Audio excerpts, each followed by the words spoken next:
Hi, hello, good evening, everyone. Welcome to this evening's program, brought to you by Kensington, Chelsea and Westminster Libraries. We are broadcasting from muggy London, muggy and rainy London, but our guest tonight is once again joining us from, I hope, sunny Rome in Italy. So tonight our guest is once again Olga Chuchkovic, who is a licensed tour guide of Rome and the Vatican City, who has managed tours in Italy, Central Europe, and Croatia for over 30 years. She's a lover of art, obtained her master's degree in arts management at the American University of Rome recently. She has kindly provided us with a lot of content during the previous year. I think a lot of you will have probably joined us for wonderful events that she's done before. By the way, if anybody is interested in the previous talks we've had, with the feedback request afterwards, you will receive a link to Olga's website where you can see all of them. So it's a treat. So it's a treat for all of us, I think, to welcome once again Olga.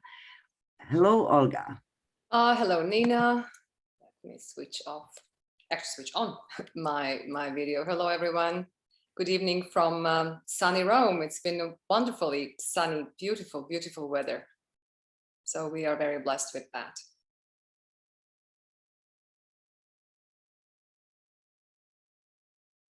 Nina, can you hear me? Yes, please go ahead, Olga. Yes, okay. I heard sudden silence and I thought, what happened? So here we are starting with another presentation. Now this time talking about a very particular specific kind of a trip to Rome, which is a pilgrimage. And pilgrims have been around, I'm talking about Christian pilgrims in Rome, documented since the 2nd century. Now, Peter the Apostle, the chosen successor of Jesus Christ, died in Rome in what used to be the stadium of Emperor Nero, and that was the first persecution of Christians. So for the difference of Jerusalem, where there is an empty tomb of Jesus, we have a tomb of his successor, and also of Saint Paul and many, many other saints. So Rome has become an incredible relic itself. It contains so many churches filled with relics of the saints, and the pilgrims have started coming in very large numbers already with Emperor Constantine. In the 4th century, he made Christianity not yet an official religion of the empire, but he legalized it, so it stopped the persecution. So people were free to come to pray on the tombs of their saints. And let's not forget the most important element, one of the most important, obviously, the church that the Christianity that grew on top of the ruins of the ancient Roman Empire did not only simply offer places for prayer, but also social assistance. Because as the empire was falling apart in the 5th century and on throughout the Dark Ages, people needed food, shelter, burials, and it became a structure that provided that help as well. And all the time promising actually a better life. Well, maybe not now, but then after your death. So a lot of the pilgrims would come to Rome searching for the salvation of their soul. But let's start from somewhere. This picture that you see as a thumbnail, that's Pope Pius IX praying in front of one of the most important relics we have in Rome. But let's keep the suspense, stay tuned, and we'll go from there.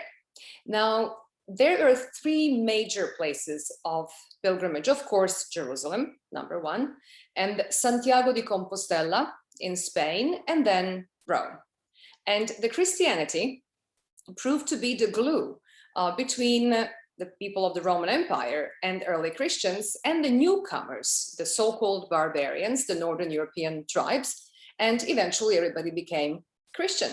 And there was a land route, you see it goes from England through France, that was the land closer to Italy, that once was in the hands of the tribe of the Longobards or Lombards, and later on Franks. Franks were future French and German in the 8th and 9th century, but they still didn't know that.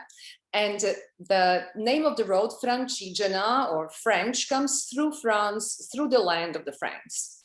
And during the Frankish rule, those lands were safe.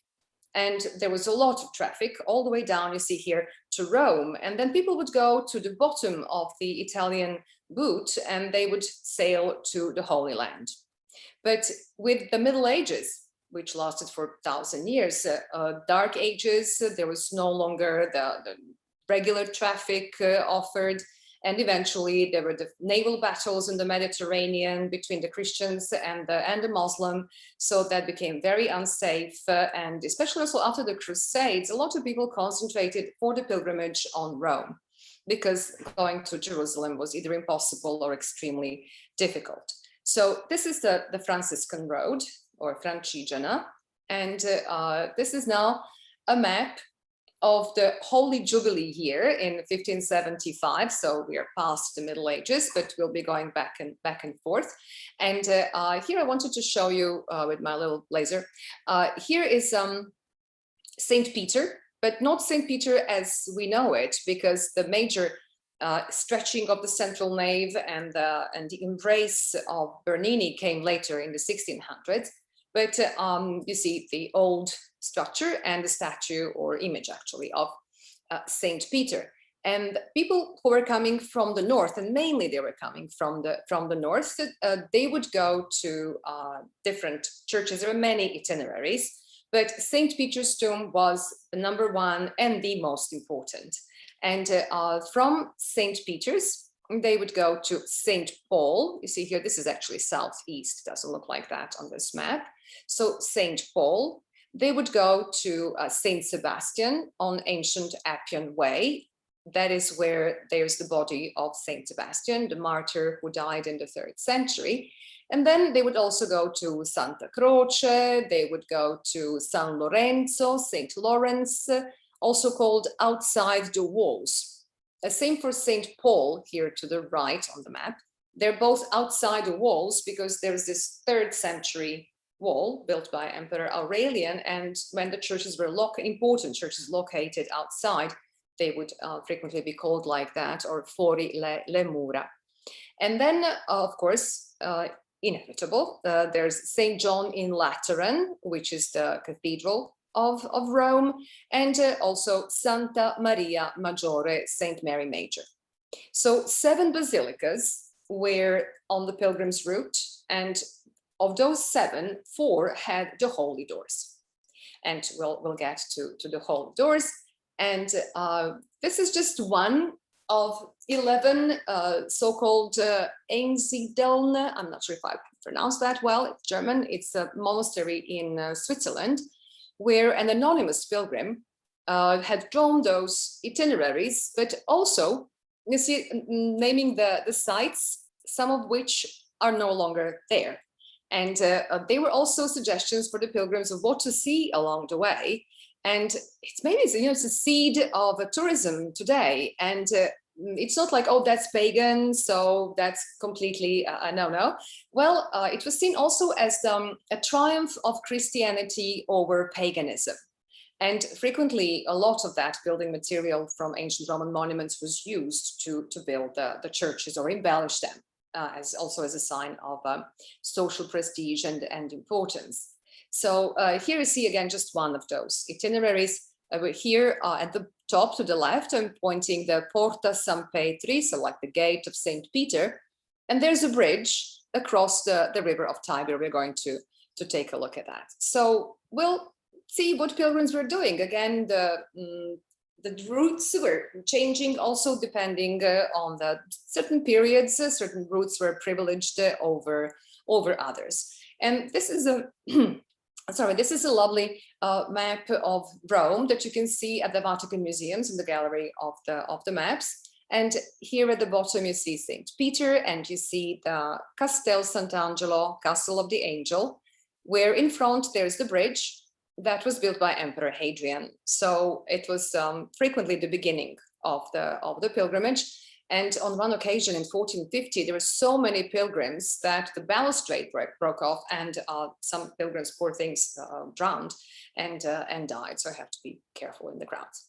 And here's the Colosseum broken. And I'll also mention the Colosseum and say, well, this is not an archaeological tour. Well, there is something at the Colosseum that was really interesting for the pilgrims as well. So I'll tell you about that. And here is St. John Lateran, the Cathedral of Rome, meaning there's a cathedra of the bishop. So that's the only one church can be the cathedral. And in case of Rome, the Pope is the Bishop of Rome. So that's where there is his throne as the Bishop of Rome. And I wanted to point out here this entrance. Now, if you look to your left, actually the left of the slide, that's the northern gate, Piazza del Popolo, People's Square. And there is an ancient Egyptian obelisk that was placed there by the Pope Sixtus V in the 1500s. The obelisks, ancient Egyptian in origin. A lot of them were made by the Romans, who went through something that was recurrent in the historical periods, the so-called Egyptomania. So they made a lot of obelisks themselves, and they all fell except one in front of St. Peter's. And some of them were found, we have about a dozen, on the streets of Rome, and the Pope Sixtus V used 5 obelisks as, I call it like GPS for the pilgrims. They could see them and they would follow the route for the pilgrims. Then there are other obelisks, smaller, found later, that were used to embellish the squares or the fountains. But 5 were the 5-pointed star of Mary. And the 5th obelisk is in front of St. Peter's Basilica. So sometimes they would end the pilgrimage at St. Peter's. Now here from the north, because again, most of the people were coming to Rome from the north. And there are 3 streets radiating from the obelisk. And if you took the one on the left, you'd go up to the Spanish Steps, and then you would see the route to St. Mary Major. I'm going to show that to you. The obelisk at the top of the today Fashion District, Spanish Steps, was visible from Piazza del Popolo because there was all this urban growth. You see, there was a lot of farmland. And now this is the bridge that I mentioned earlier, the bridge of Castel Sant'Angelo. And there is Archangel Michael at the top overlooking the city. The Archangel saved Rome from plague on one occasion in the 6th century. And there's always been a statue of Archangel Michael at the top. And then there are these gorgeous angels by Bernini.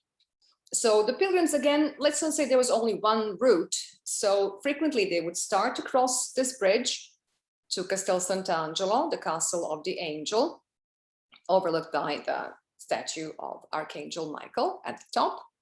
And then they would follow these routes. You see, these are the marks from 2015. There was the Jubilee. We'll talk about the Jubilees as well. Pope Francis, when he became a pope, then he indicted an extraordinary Jubilee. Now, the first official Jubilee was indicted by the Pope Bonifacius in the year 1300, based on an old Jewish tradition, actually, of the jubilant years of going back to the homeland and forgiving the sins and forgiving people's debts and helping the poor. So the Catholic Church started having the Jubilees as the celebration of the birth of Christ. And it first was meant to be every 100 years, but then 50 and then 25. And the biggest Jubilee ever was the year 2000. You may imagine 2000 years of the birth of Christ. But they're also, apart from every 25 years, why 25? It actually gives the possibility to every generation to have a chance to come or either to Rome or other designated places around the world where there are specific altars for the pilgrims. Of course, they have to go through confession, through penance, praying the prayers, and it should be given as a possibility to every generation, so every 25 years. The next one, see, well, in 4 years. But Pope Francis, as many other popes, indicted an extraordinary one in 2015. He called it the Jubilee of Charity. And these are the marks that we can still see them at the bridge and a few other places in Rome. And these angels are extraordinary. Bernini, well, we'll have some special presentation on Bernini. They are holding the instruments of Christ's passion. And here I'm showing you only one because our time is, however, limited. Here is the column of the flagellation, which we're going to mention a little later. And so from the bridge, from the Castel Sant'Angelo, then you would go to Santo Spirito if you were a pilgrim. And now I'll have to switch off my laser if I want to play this little video to show you the courtyard of what is today the Center for Conventions. But it was not in this shape, this is 1500s, but already in the 8th century, there was a hospital for Anglo-Saxon pilgrims. And they were the so-called xenodochias, or the institutions designed to host, by the Pope, to host pilgrims from different parts of Europe or any other place, because pilgrims needed help, you know, some health issues, or somebody died, there was any kind of a problem. They were the centers to look after the pilgrims. Now, St. Peter, that extraordinary dome, we talked about St. Peter several times, and this is St. Peter's Square, and today it is very, very popular as a square. When there's Sunday, 12 o'clock, see here I'm pointing with the laser, the second window on the left at the top floor of this building on the right-hand side. This is where there's normally the Pope's bedroom, but and the study next to it. And the Pope would come out, and does come out, every Sunday, 12 o'clock, and he blesses everyone. Current Pope doesn't live there, but he lives in the residential part of the Vatican, but he still respects the tradition, and he comes to the window to salute and bless the pilgrims. The square is full. And here's just the frontal view. Here is the obelisk that has been standing for 2000 years. It was repositioned slightly in the late 1500s to match the facade. And that was the fifth obelisk of the five-pointed star of Mary, so one of the pilgrims' routes. And as I mentioned, Rome is a container of relics itself. And so again, the little laser thing to show you the whole inside of St. Peter's Basilica, magnificent. So when you come as a pilgrim, of course, you know, it's very individual. People do come to also see the works of art at the same time. But what they really want to see, what they really want to do is go and pray on the tombs of the saints. So in the Basilica of St. Peter, there are many incredible relics, so they're rare, even more so than we can see today. Not all of them are exposed regularly, some on special occasions. And for example, there used to be, not anymore, the so-called Veronica, the cloth on which with which the pious woman Veronica touched the face of Jesus, and it retained an image of his face. And it was in St. Peter's, and it disappeared, was found in Abruzzo. So a lot of these relics have a kind of a troublesome journey, and no longer either visible or easy to find. But St. Peter's also has like a holy spear, you know, with which Saint Longinus pierced the hip of Jesus, the ribs, and then he converted. He was blinded by divine light at that moment. And the body of Peter is below some 10 meters below, or 30 feet below the level of this main altar, the papal altar. And it can be seen on the tour called Scavi excavation. It has to be booked directly through the Vatican. You can find it on the Vatican City site. And you go on the archaeological tour. And when tourism comes back, hopefully it will soon, if that's something you want to do, you have to do it way ahead, because they let only very limited number of people to go down the excavations. But it's here below the main altar. And for the pilgrims, there is this statue of Saint Peter. The archaeologists are still, and art historians discussing whether it's 5th century or is it a medieval one, 12th century. It's St. Peter's.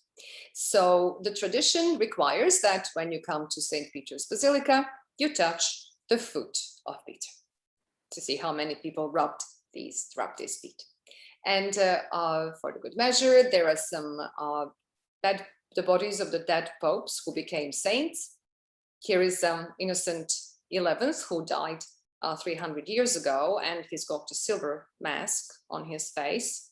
And more recently, there's Pope John the 23rd. He was very popular. He died in 1962, and he was known as the Good Pope, Il Papa Buono. So he became a saint. It was a joint canonization with John Paul II a few years ago. So there he is, the body is there. And when the weather is bad and it's winter months and there are not that many pilgrims, or there are special occasions, there's also a hall for about 6,000 people. It's called Sala Nervi, and the papal audiences can still be held for, well, it's a huge number of people anyway. It's within the wall, but it's partly on the Italian territory. Now it's a kind of a strange thing, but the borders are kind of tricky. But they mainly, the Vatican city-state mainly follows the ancient walls. And St. Peter's has a holy door, one of the 4 holy doors, which are only open for the Jubilee years, so every 25 years, or extraordinary Jubilees. And this is the outside. And it channeled this Christian practice of funeral commemoration into more ordered and official events. So it's like a ritual. It's the purification, final purification. This is inside, and how it looks inside. And you see there's plaster and the cross, and the Pope comes with a special little ritual hammer, which can be seen at the Vatican museums, and he breaks the plaster, and then the doors are open and the pilgrims can go through the holy doors, overlooked in this case by St. Peter, always holding his keys, because Jesus said, "You will be my rock, and here are the keys, the golden key for the kingdom in heaven and the silver key for the kingdom on earth." Now, once you've visited St. Peter's, then you go to St. Paul. And in these two were like a must on pilgrim's route. And Rome was known as the threshold of the apostles.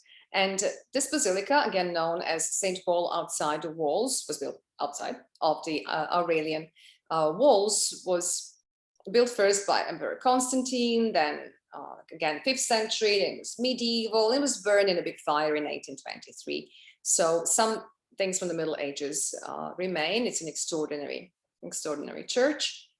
This is more neoclassical, and it has a beautiful courtyard with this granite to greet all the pilgrims, so they're protected also from the weather conditions. You see how it's all meant a quadriportico, so four sides.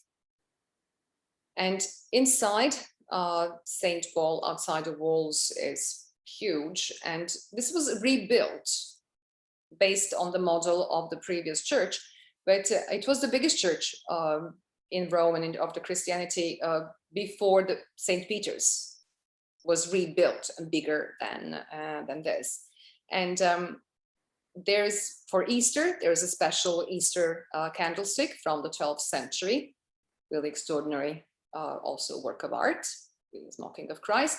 But the most important attraction for the pilgrims is the tomb of St. Paul, which is under the main altar. And in 2006, the archaeologists confirmed the presence of a white marble sarcophagus beneath the altar. And there are also the chains with which Paul was tied to a Roman soldier. So a lot of relics and the tomb of Paul to pray to. And there's a miraculous crucifix in one of the side chapels that pilgrims pray to. The legend said, the tradition claims, this crucifix, that the head of Jesus turned towards Saint Bridget as she was praying and offered the words of encouragement for the founding of her religious community. Then there is another important relic to pray to, the statue of Saint Paul. It's like shredded and damaged, because when pilgrims were allowed to get close to the relics, they would scratch off little splinters of wood, and they would take that home to protect them.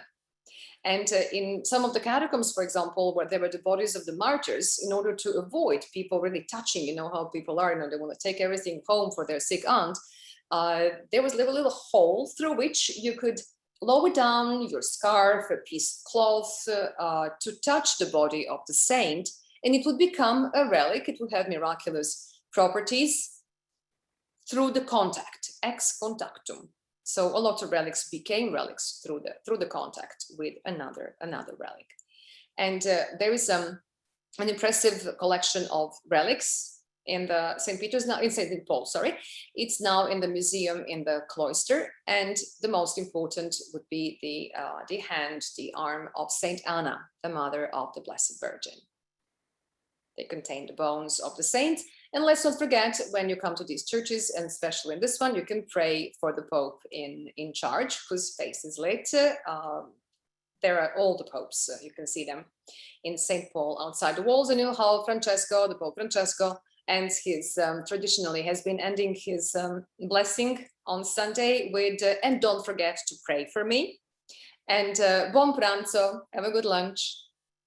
So that's his rather informal way to end the blessing. Again, the Holy Door. There was also a special jubilee dedicated to St. Paul in the years 2008-2009, calculating 2000 years approximately of the birth of Paul. That was the so-called Pauline year. And holy doors, again, are visible at all the 4 basic, most important papal basilicas. And when you happen to be walking around these churches, frequently you run into these liturgies and processions and masses.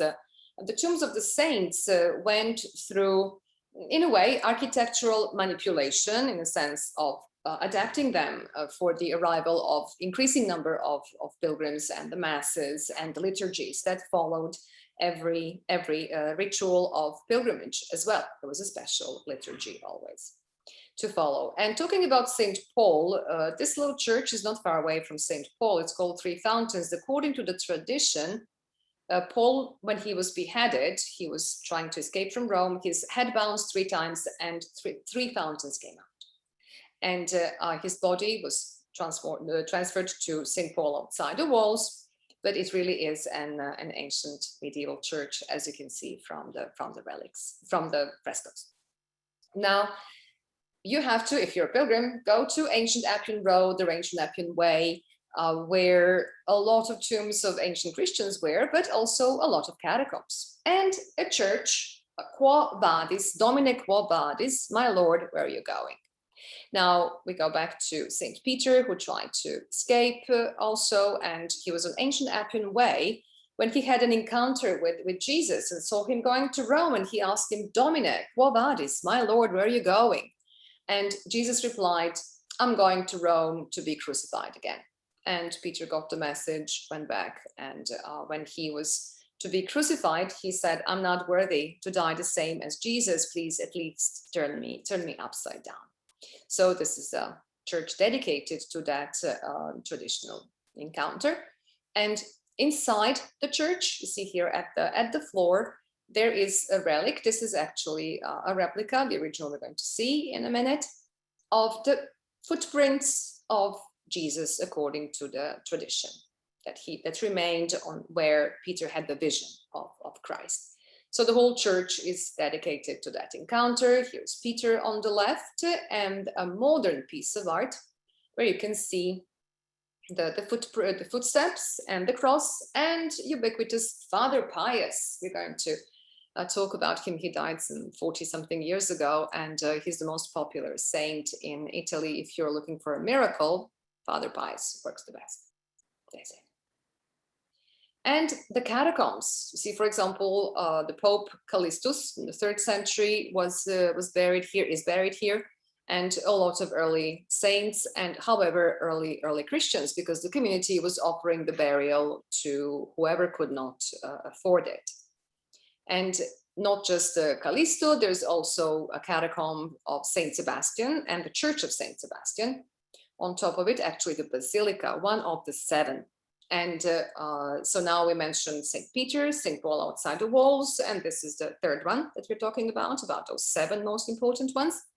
And above the entrance, you can see an inscription that mentions the plenary indulgence, every day and perpetual. Plenary indulgence is all-encompassing, entire remission of the sins.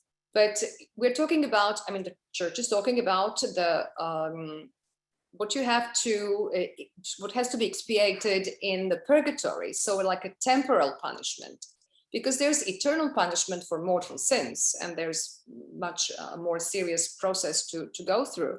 And you could come to these churches on certain occasions when they were indicted by the Pope.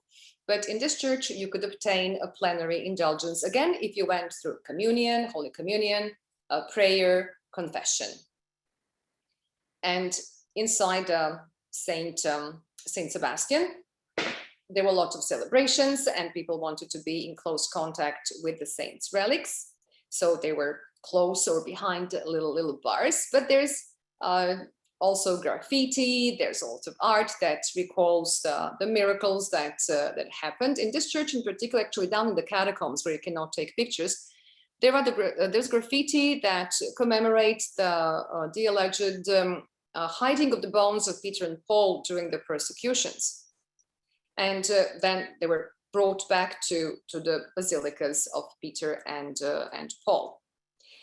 This church also features the body of Saint Sebastian and other relics, but the most important, the actual relic of the footprints of Jesus, called Quo Vadis? Where are you going? Now there's a beautiful statue of Saint Sebastian. It looks very Bernini, but it's not. It's another artist, Giorgetti, but it's in Bernini's style. So Saint Sebastian was killed during the persecutions in the 3rd century during the Emperor Diocletian. Killed by these, actually he survived the arrows, was brought back to life by Saint Sabina, and then he was either beheaded or beaten to death. So usually saints would survive the first martyrdom due to some miraculous intervention and divine intervention. And also there's a Bernini here, but we'll get back. This is a beautiful, beautiful statue, the bust of the Savior, and we'll be getting back to Bernini definitely on one occasion. So now talking about the obelisks, the biggest one, 15th century BC, the oldest and the biggest is by the cathedral. This is behind the cathedral of St. John, and this is the facade. We saw it also during the presentation of the churches in Rome, and inside this magnificent cathedral, the most important relics would be the heads of Peter and Paul. They're up in the ciborium above the altar. And also one of the relics that were kept in the cathedral was the part of the table of the Last Supper. So Rome had the collection of relics, of course, Jerusalem, Constantinople back then, and Rome had the greatest collections of the relics, and Rome eventually the most. And this is a close-up of the relics of the heads of the saints, Peter and Paul. This is a medieval fresco showing the Pope Bonifacius, who proclaimed the first Roman Jubilee, framed beautifully with this Baroque art by Borromini. But the relics are not only old or venerated images. Here I would like to show you a very much venerated image of the Blessed Mother, Signora di Cekostova, that was brought to the cathedral by John Paul II. She was very much venerated in Poland, so this is a replica of that icon, and a lot of people come to pray to her. And across the street from the cathedral, now this is extraordinary, Sancta Sanctorum, this small chapel, it's always under the restoration, it's been under restoration in the last few years, so you see some scaffolding that bears the name of the company, the brand that finances the restoration. But inside what used to be the original private chapel of the papacy before they moved to Avignon, there are the stairs, the holy stairs, that were brought to Rome by Saint Helen, according to tradition. And people do penance as you go on these steps. I did that twice. And I remember it really hurt tremendously. I mean, my knees, but once you start on your knees, you can't say, oh, well, I'm giving up, I can't do that, and go down on your feet.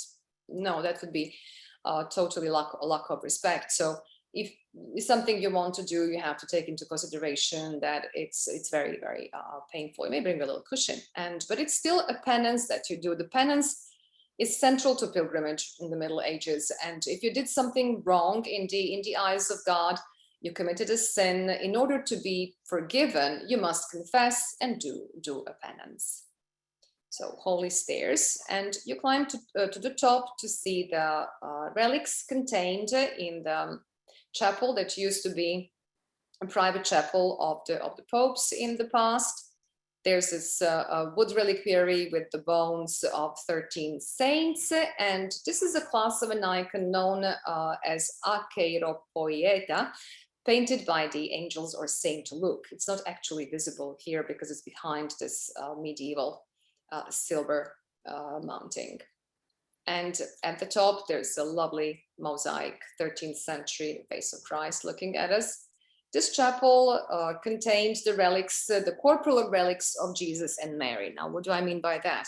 Like foreskin of Jesus. It wasn't the only place in Europe that claimed to have it, and the one from Rome actually disappeared in the 1500s, and all these relics had a kind of strange destiny. And then there was a little bit of the milk of Mary. And inside you see the frescoes from the 13th century, the saints from the 15th century. This is Saint Lawrence, very popular saint in Rome. And on the wall, there's a relic of what used to be the bench on which Jesus sat during the Last Supper. You can go, I mean, there is a little entrance fee, €3, and one can enter. You don't have to climb on your knees, there are the side stairs. And a lot of the reliquaries are also kept in the Vatican museums. For example, the enamel one on the left contained a piece of the true cross. Now, the true cross, the Basilica of the Holy Cross in Jerusalem, mother of Emperor Constantine, Saint Helen, brought the pieces of the true cross from Jerusalem, and they're kept in this basilica. Beautifully decorated apse with the frescoes depicting the story about Saint Helen putting a sick man on the cross. So that's how she knew that was a true cross. She brought it to Rome, and it's kept in the chapel. The pieces are kept in the chapel. A lot of the pieces of the true cross were given as gifts as well. So there are many churches that claim to have the pieces of the true cross, but most importantly, here in the Basilica of Santa Croce. And to reach the chapel, you go through the 14 stations of the cross. They're again reenactment of Jerusalem, the holiest of the places. And inside the chapel, there are the relics of the Passion of Jesus, the Chapel of Relics. You can see the Holy Cross of Jerusalem. You can see the titulus on the side, the inscription at the top of the cross. There's one of the nails. There are 2 thorns of the crown of Jesus, the finger of St. Thomas, the part of the good thief's cross. A lot of important relics to pray to. And also a replica of a copy of the Holy Shroud. The original is in Turin. We could also say that through the contact, it comes from Turin, so it kind of became holy itself. The Holy Shroud is also only exposed during the Jubilee years, the original one in Turin. The shroud that, according to the tradition, Jesus' body was wrapped in the shroud and left the imprint on it. One of the most important relics of the Christianity. Then there is the Basilica of Saint Lawrence outside the walls. He was a deacon of Rome, and his church was built, one of these early churches, early Christianity. The story of his life, of his martyrdom, he was a poor thing. He was grilled alive because when the emperor asked him to show him the treasure of the church, because he was the treasurer of the church, he showed him the poor. The poor are the treasure of the church. And he ends up martyred. And he was practically grilled alive. So the grill is a sort of a symbol of St. Lawrence. And the church was heavily bombed during the Second World War by the Allies and was rebuilt, really beautifully preserved, whatever has remained from the Middle Ages.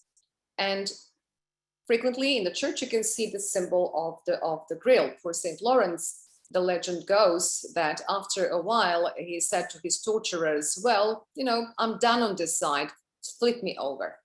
That's one of those apocryphal stories from the lives of the saints. There are a lot of saints to pray to, and there is St. Lawrence always, and with his grill. There is John Paul II. A lot of people devout to John Paul II. And I mentioned Father Pius. He was a friar, a priest. He died in 1968. And he had stigmatas. And he is believed by many Italians. If you know some Italians, or if you're Italian, just mention Father Pius, Padre Pio, and they will always have some stories about how he helped their aunt, their grandmother. Quite a controversial personality, though. But interesting. Yeah, Padre Pio, a miracle maker, definitely. Now, if you came from the north, remember we talked about the Porta del Popolo, how you enter from the north. So now where do you go? You see the obelisk in the middle of the square. You see the cross, so it's fine, it's Christianized.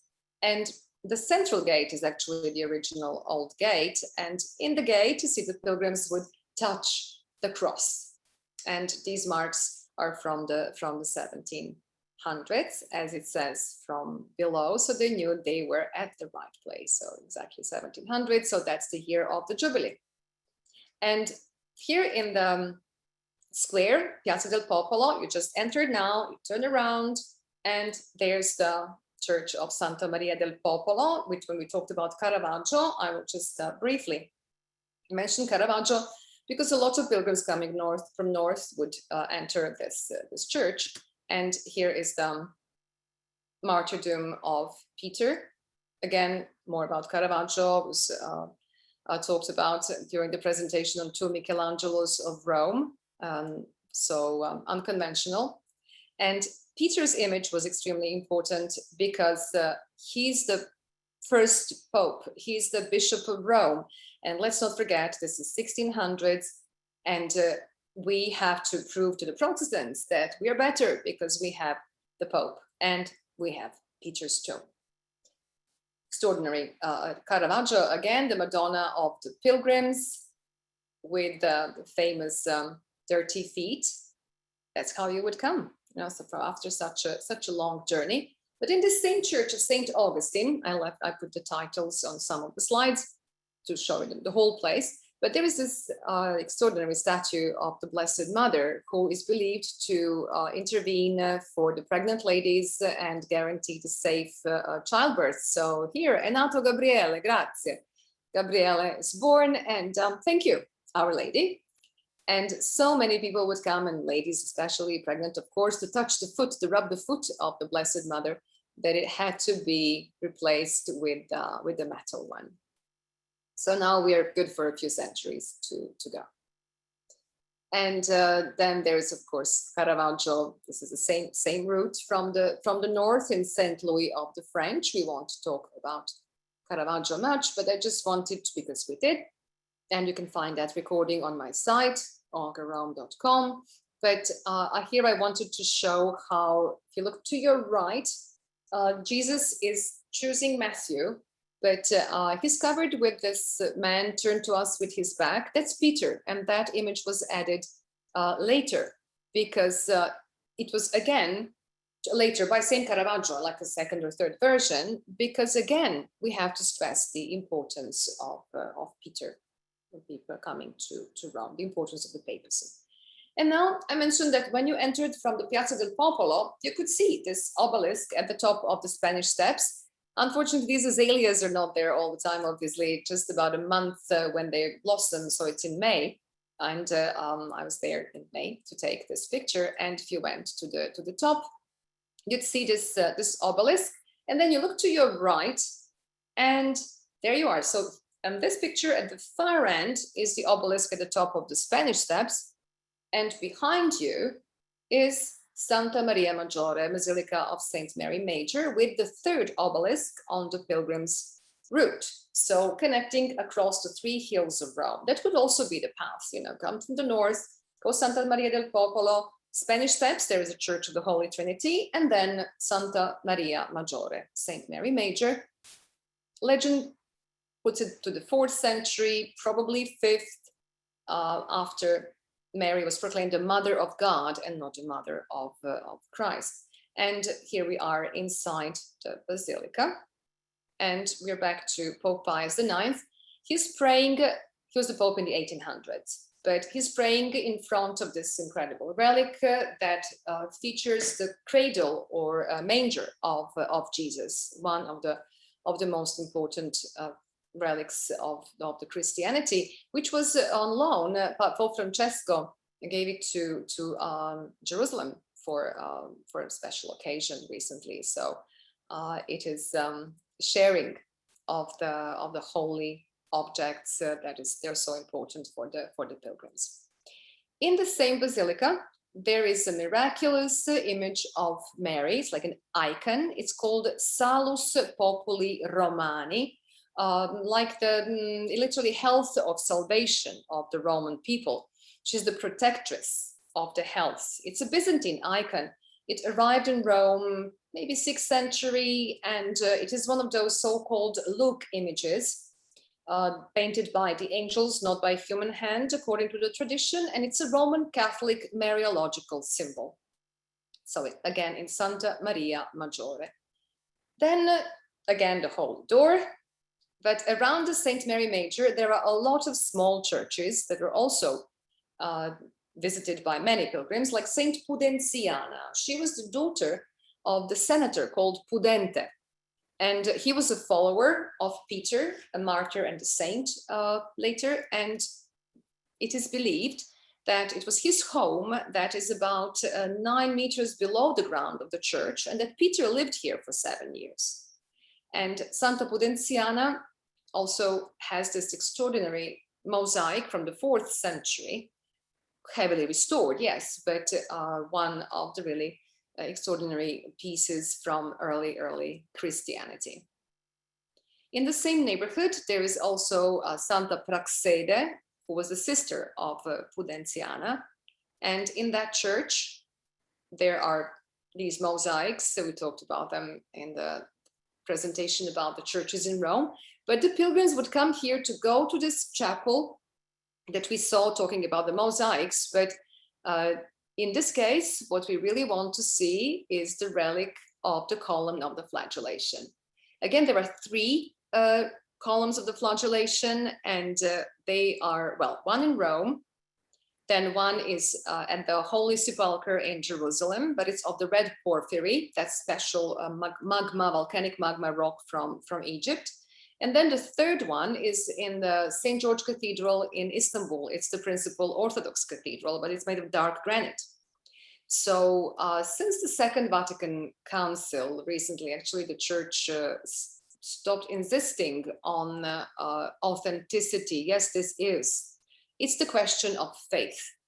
So yes, we do have 3 different columns of flagellation, and they are of the different material, but it's our faith and our prayer that we put into it. So Santa Praxede has this major attraction for the pilgrims. And nearby, just around the corner, there is this lovely little map of this neighborhood that shows us in the middle. There's a Saint Vitus. You can see San Vito here in the very center of the map. And this is in this little church. You can find, this is ancient Roman arch and the medieval church. You can find the images of the popular saints, Saint Sebastian, Saint Margaret, Saint Vitus himself. And interestingly enough, there is this probably a tomb, a monument with this little hole for the offerings, but it is supposed to protect you or heal you from rabies somehow. So if you have a problem with that, go to Saint Vitus.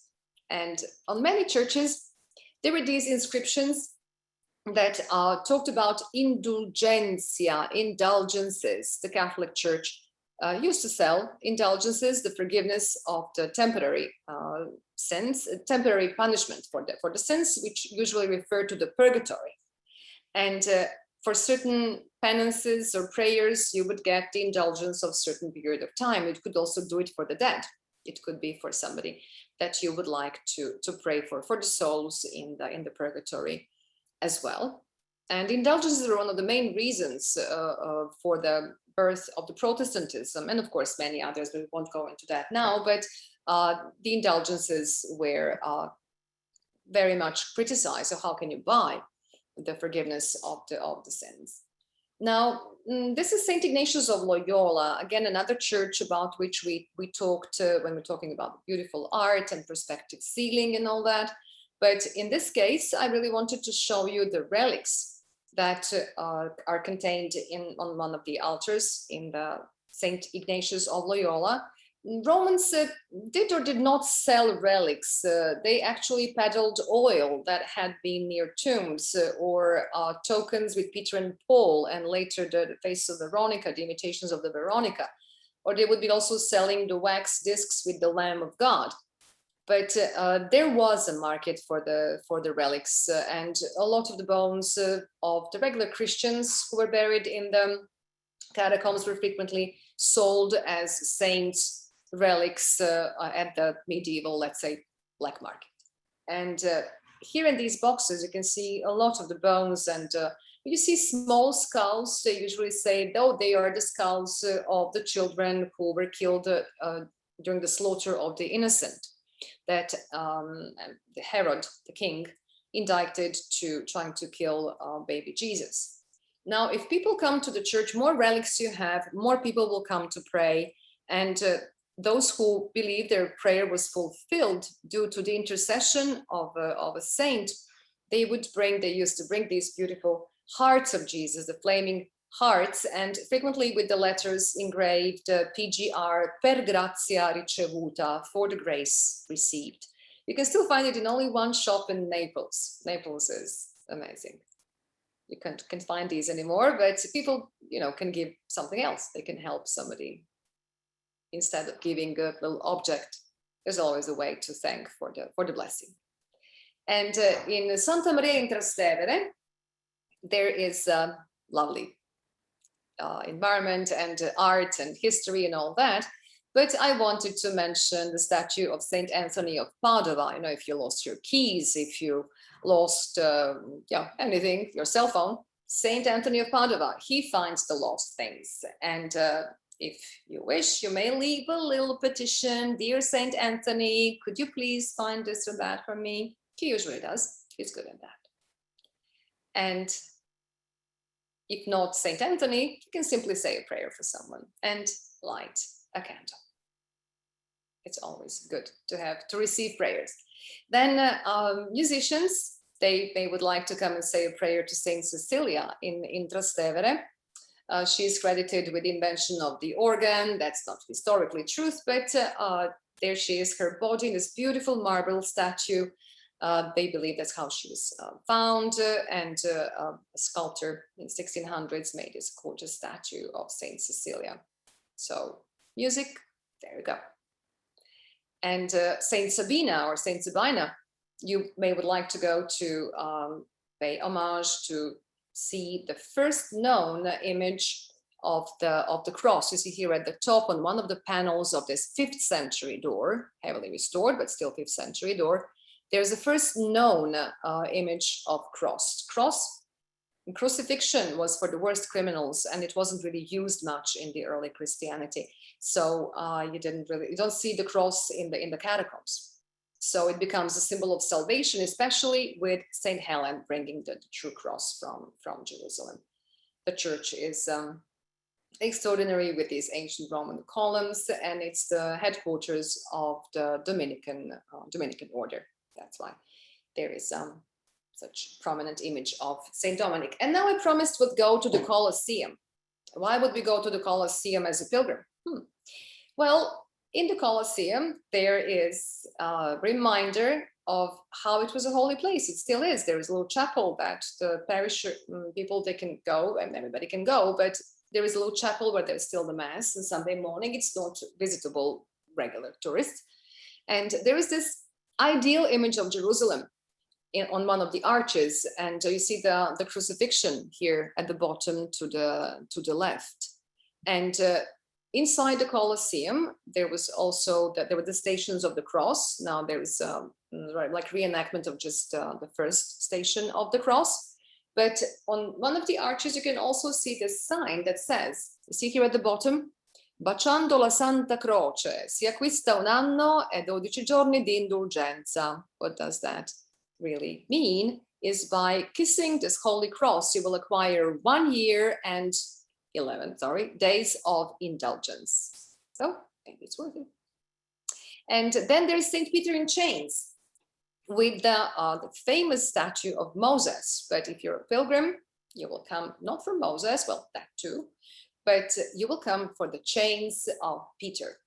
The chains from Jerusalem, chains from Rome. He was imprisoned twice, put together on one occasion. They merged miraculously, and the fillings from these chains were sometimes used as a diplomatic gift by the Pope, but eventually they were put in this chest and preserved under the main altar in the Church of St. Peter in chains. A lot of places for a pilgrim to visit.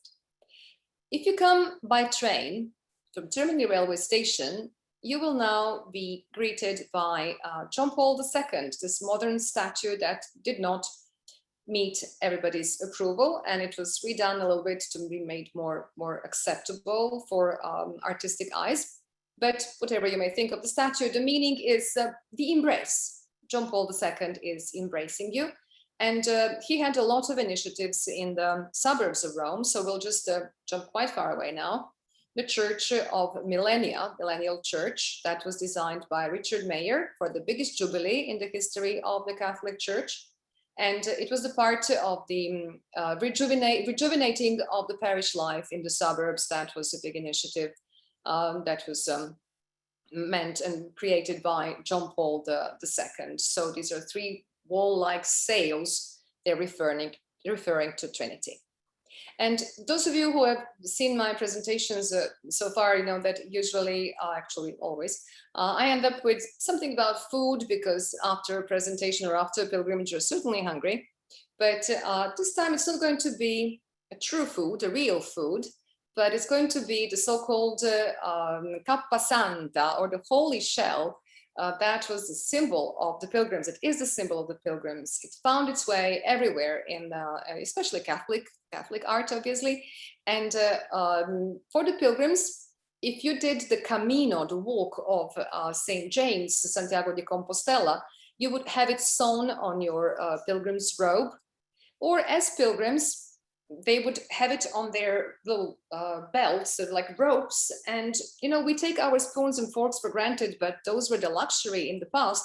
So people would use the shell as a spoon, or to eat, to take a little water from the streams. And the abundance of Saint-Jacques shell, the shores of Northern Europe, made it ideal food for the pilgrims. And it is third most important, most popular shell, seashell on the menus. But it's delicious, but it is very expensive if you go to the seafood restaurants in Rome. But you can see it everywhere, Saint-Jacques. And when Rome, that's what you would do. So a lot of pilgrims who came to Rome, they learned so much about the Roman culture, and they would bring Roman books and souvenirs and ideas about liturgies, architecture, iconography, the worshipping of certain saints, the reverence for the Pope back to their homelands.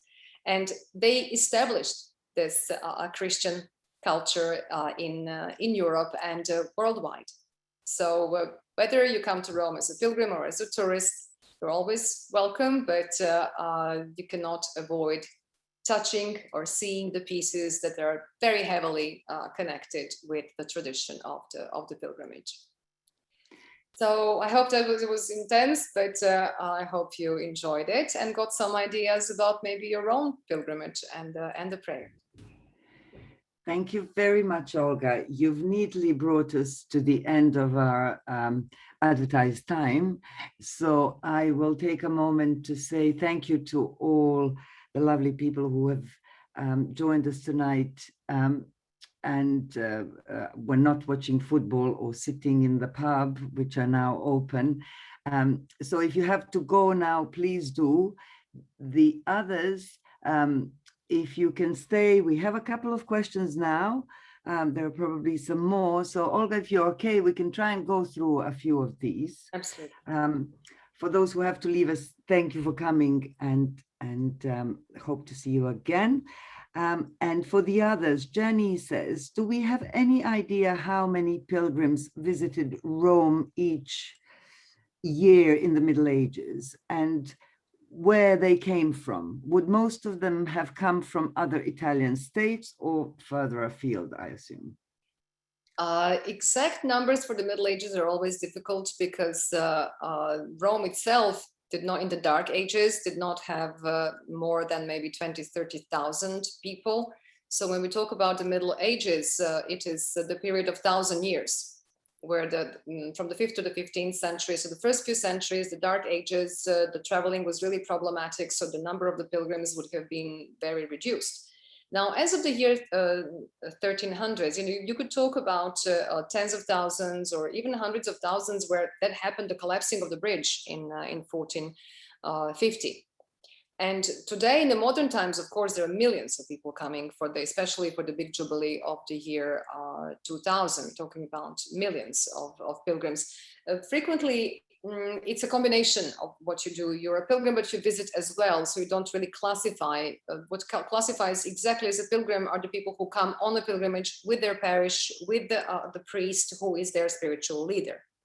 And since the very beginning, the pilgrims were not only from nearby places, but from, you remember that the Franciscan road from England, there's a whole neighborhood near St. Peter's that's called Il Borgo, and it comes from German Berg, the town. And that's because Anglo-Saxon people were living there. And Il Borgo, the Berg, then Il Borgo, it Italianized. So for each one of these foreign communities, there were the institutions that took care of their needs. So, but again, because of the insecurity that ruled in the Mediterranean in the Middle Ages, most of the people were coming from north, and yes, from all over Europe. There were these pilgrim routes. Great. Quite a lot of people are saying wonderful talk and thanking you. Philip wants to know, do you have a favorite saint? Do I have? Well, at least 5 times a day, Saint Anthony. Where is my cell phone? But, the one who finds things. Yes, the one who finds things. No, he is. But there are some really incredible saints that you can't not get attached to, whether you're Catholic or not. And for example, Saint Therese, she was, I like her. I like her very much because she's famous now for this statue of by Bernini, Saint Therese in Ecstasy, that we talked about the churches. But she wrote about her mystical experiences, and she had the periods when she had a lot of doubts, and that makes her very, very human. So she wasn't like, okay, I know from the start, that's it. No, she had doubts. She went back to live a normal life, and then she had a vision. So I find her quite fascinating, Saint Therese. Yeah.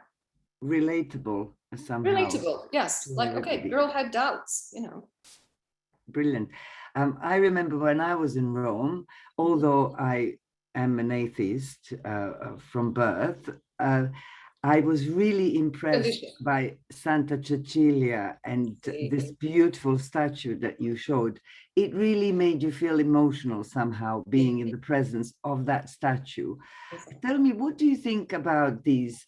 I know that even in the Middle Ages, the relics were actually almost like a currency. It was something that was constantly being bought or sold, found, lost.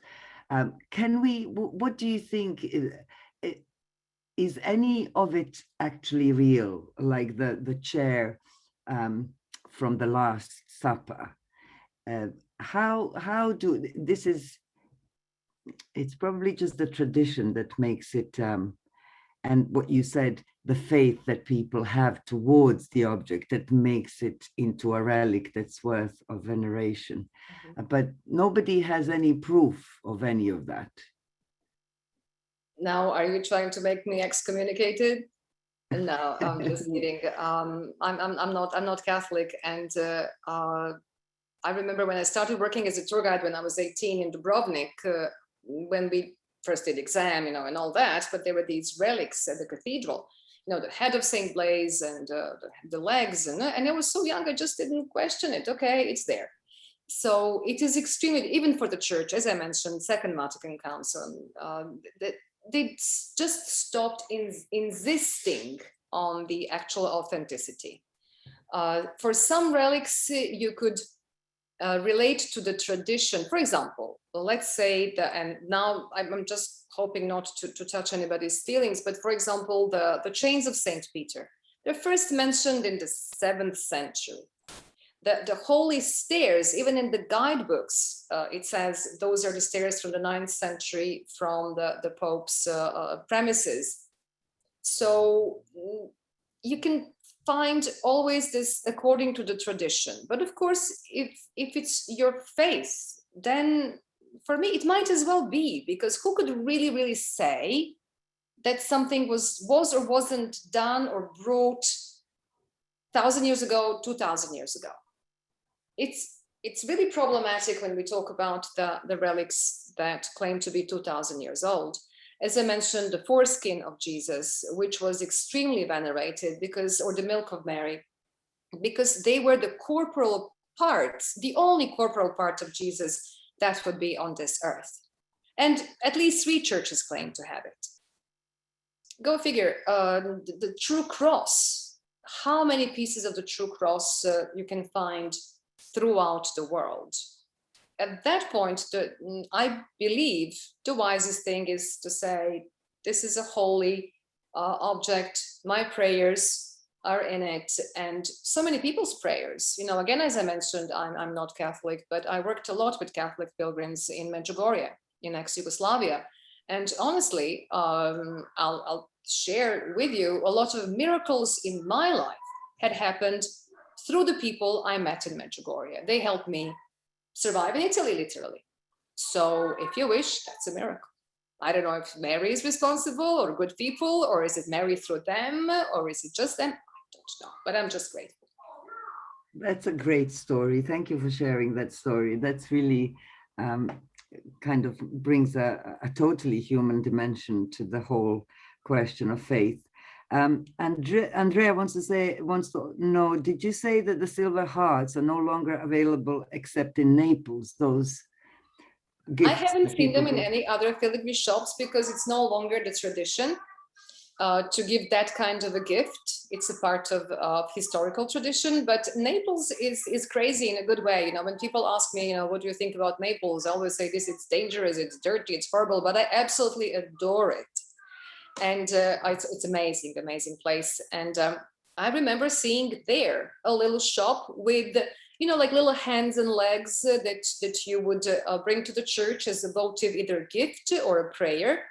If you had problems with your leg, then you would take a little leg to the church. Some churches in Dubrovnik, you can see that. In Sorrento, in the main church under the cathedral, there was a great collection of legs and breasts and stomachs and heads and all that. But from what I know, there is only that one shop in Naples where you can still buy these per grazia ricevuta, for the grace received. Okay. Mary Leslie wants to know, were there albergos, so for the not so rich to stay on their pilgrimages? I think yes. Absolutely. Yeah. Many churches, also monasteries, provided shelters for the pilgrims. The most important example that I remember from my experience as a tour manager was, for example, the St. Dominic Church in Siena, enormous Gothic church. It was like the whole floor, everything. It was like the pilgrims would find shelter in the churches. And in Rome, there is a place, or a couple of places, where you can see where people were registered as well, because if you came, we had to know your name, where you're staying, and we need to keep some record of the pilgrims. And yes, these institutions definitely, and the church itself, still today, a lot of the real estate property around the world, and in Rome, there's a lot of the hostels for the pilgrims. I know some Croatian friends who stayed at the church property in Rome, and the church helps the pilgrims. Yeah, oh yes, definitely. Lots of people posting wonderful tour as always. Thank you. Very interesting, informative, superb presentation. Alan says, how were the places of pilgrimage financed, or did they develop as the levels? Now, not sure what it means. Maybe he got cut off. The financing, a lot of people leave, and they still do leave a lot of give donations to the church. So there's a lot of financing that used to come from there. And so he posted it again. So he posted it again. I just found it. The end of his question is, how were the places of pilgrimage financed, or did they develop as the volume of pilgrims grew? Well, both actually, but generally, pilgrims would bring their little means with them, and they were spending what little money they had. And also, again, they were bringing the donations to the church. Rich people would give donations and the gifts. The church was charging taxes.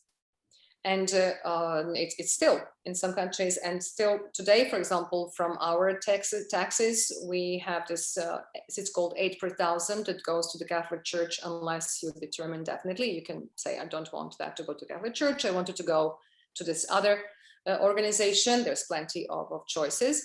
And the church was also offering a lot of social assistance from the taxes it collected or donations it received.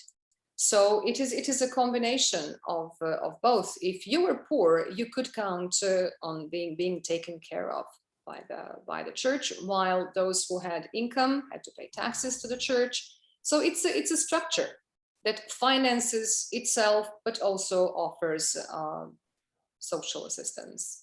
But the hostels and those were frequently also private investments, not just the church. Depends what you can afford.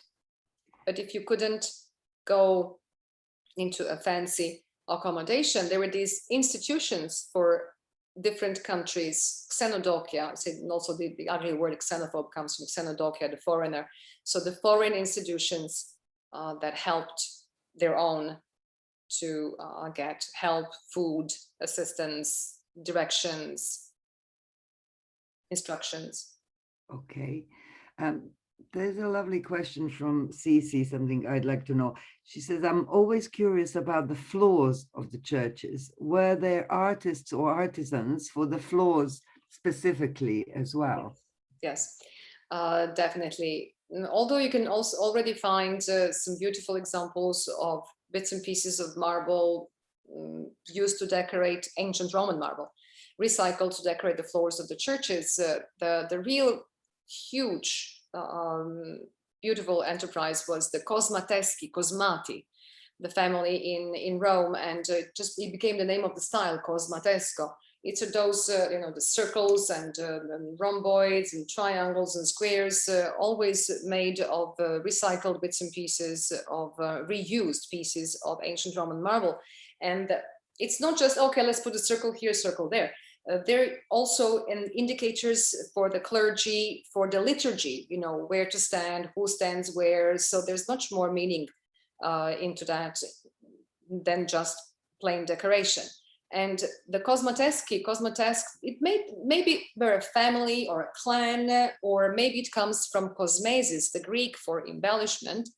But after that, this fashion persists. So if you go to the Sistine Chapel, the floor is no longer medieval, it's late 1400s, but it's still in that style, Cosmatesque. So the generations of artists maintained the same style, but the Cosmati were the most important. And then later in the Baroque period, it's again, the fashion continues, but now the forms change. They become this fluffy, curvy Baroque influence, like we saw from the shell, Saint Jacques, and like the floor of St. Peter's is a great example, which is partly recycled marble from ancient Roman monuments and partly freshly quarried.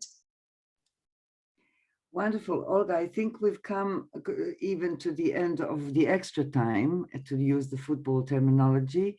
Just to remind everybody who's still with us, we do still run a full program of events. We have some wonderful ones coming up. Have a look at the links that you get with your with the feedback request, which please do fill it in. Olga always enjoys reading your comments afterwards. So let's finish with this question from SK. Will you be continuing your wonderful talks, Olga? She can't see any more listed. And for my part, on behalf of our libraries, I should say, I really hope so. We do have we're discussing some more, but I think we will take a small break over the summer now until September, probably. Olga, what do you say? Nina, you know that if you buy me those oysters in Dubrovnik this summer, I'll be more than willing to do more presentations.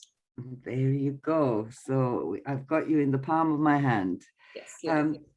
There was another persistent question somebody wanted to know, Olga, how much do your tours cost?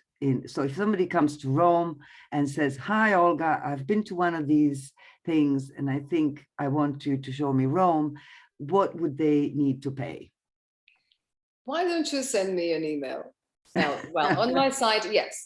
So like everybody does it, because I'm going by the hour, like a taxi. But there are a lot of possibilities. People sometimes just want the 3 basic tours, 3 hours, which is minimum. Basic tours, and then one's a full day. Some people enjoy different things. So there are plenty of possibilities. And I do have my standard introduction letter, and I'm happy to send it to anyone who contacts me.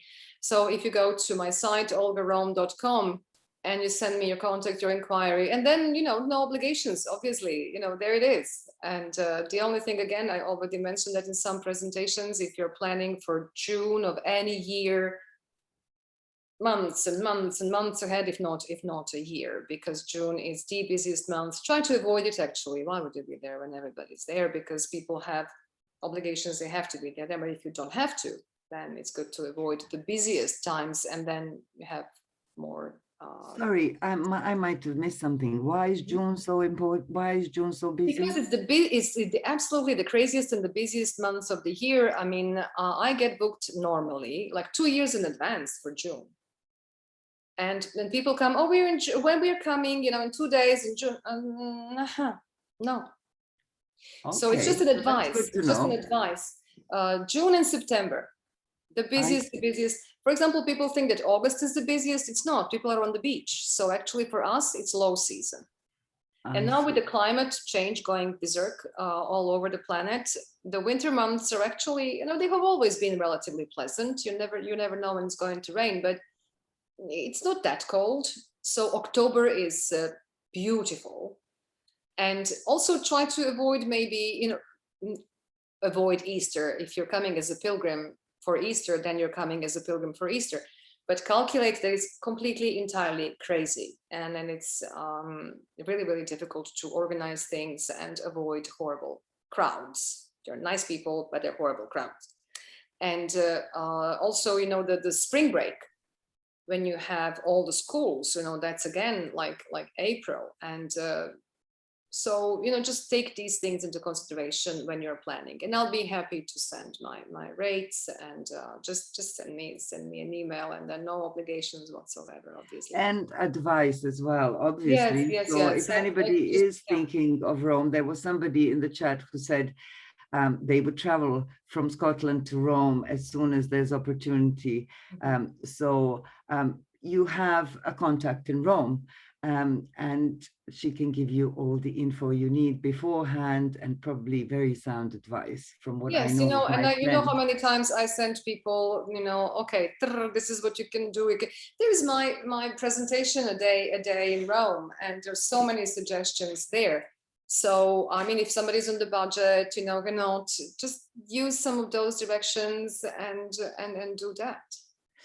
Great, and you can see all of these on Olga's website. I'll send everybody the link to that, so you don't have to copy it now from the screen. And just leaves me time to say thank you, Olga, so much. I am hoping to see you again before too long. And everybody else who's joined us, thank you so much on behalf of Kensington, Chelsea, Westminster Libraries. Do check our Eventbrite pages for other events. I'll send you links to that as well. And for now, it's good night from us. And good night, Olga. Ciao, ciao everyone. Buonanotte. Ciao.